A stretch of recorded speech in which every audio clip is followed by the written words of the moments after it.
Assalamualaikum warahmatullahi wabarakatuh. Innalillahi wa inna ilaihi rajiun. Makassar hari ini mengalami musibah banjir.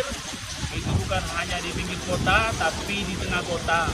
Ini disebabkan karena dari pantauan satelit cuaca, kita mengalami hujan lebat hingga sore hari, disertai dengan pasang. Sebenarnya pasangnya tidak terlalu tinggi, karena 2 kali tinggi pasang hari ini. Tadi sekitar jam 9 dan sebentar jam 6. Lebih tinggi daripada sekarang. Nah, kami bersama Pak Lurah dan Infokom serta PMK dan seluruh SKBD Kota Makassar hari ini turun ke lapangan untuk memastikan masyarakat dalam keadaan selamat, terutama dalam soal listrik.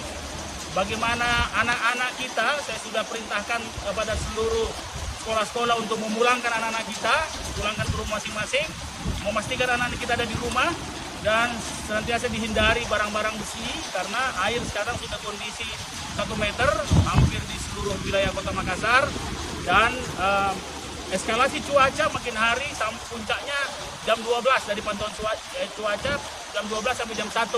Nanti sekitar jam 4 baru cuaca agak mereda.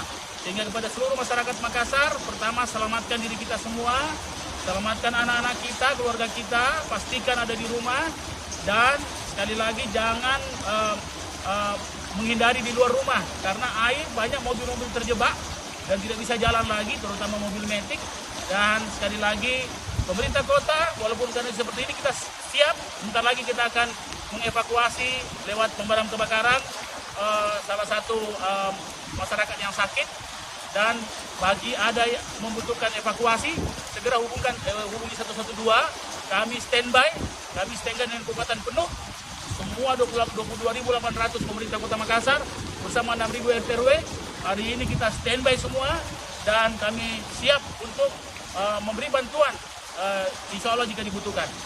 Kita berdoa agar insya Allah kejadian ini bisa menurun, dan insya Allah kita selalu mendapat pertolongan dari Allah Subhanahu wa Ta'ala. Terima kasih.